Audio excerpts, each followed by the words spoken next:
Хувьцааны эзлэх хувь нь тухайн хүн компани хэр ихийг эзэмшдэг вэ гэдгийг харуулдаг. PAV компанийг Питер, Паул, Мэри 3 эзэмшдэг.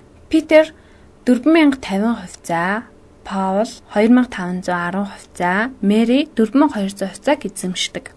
Компани энэ жил сая $500 ашиг олжээ гэж үзье.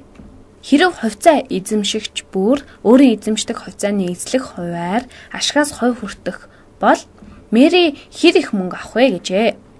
Эхлээд бүгдээрээ Мэри нийт ашигын ямар хэсгийг эсвэл ямар хувийг авах ёстой вэ гэдэг талаар бодъё. Мэри 4200 ширхэг хувьцаа эзэмшдэг. Компанид нийт хэдэн хувьцаа байгаа вэ? Компани эзэмшигчид зөвхөн Питер, Паул, Мэри нар. Тиймээс нийт хувьцаа нь Питер, Паул, Мэри нарын хувьцааны нийлбэр байна. Питер 4050-ыг эзэмшдэг. Паул 2510-ыг эзэмшдэг гэдгийг бид мэдэж байгаа. Бас бид Мэри 4200-ыг эзэмшдэг гэдгийг мэдэж байгаа. Одоо бодцгоё. Энэ бол Мэригийн авах ёстой ашигын тодорхой хувь.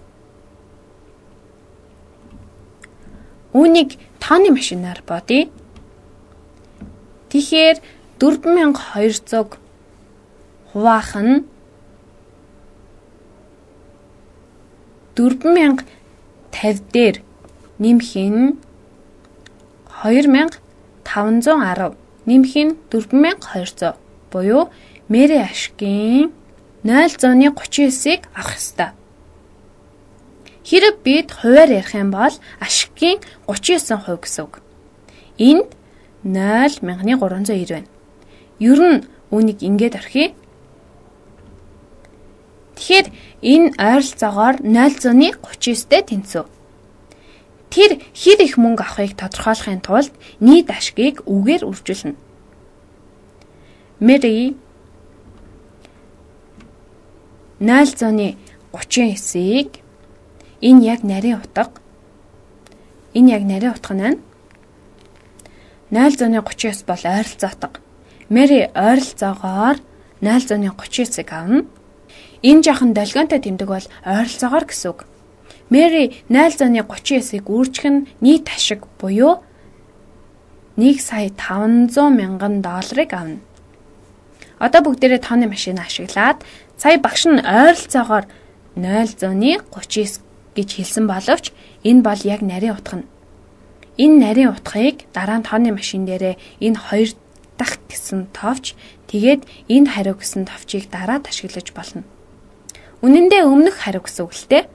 Тэгэхээр энэ яг нарийн тоог үржих нь $1,500. $1,500,000 байгаа.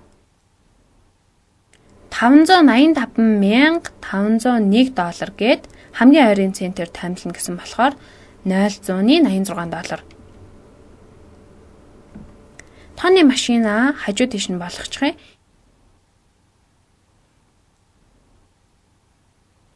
Энэ тэнцүү 585,501 гээд бид томилох юм бол $0.86 тэнцүү. Мэрид 1 жилийн хувь нь тийм ч муу орлого бишээ. Тэр зөвхөн PAV компаниас авах ногдол ашгаараа сайхан амьдарч болох нэ.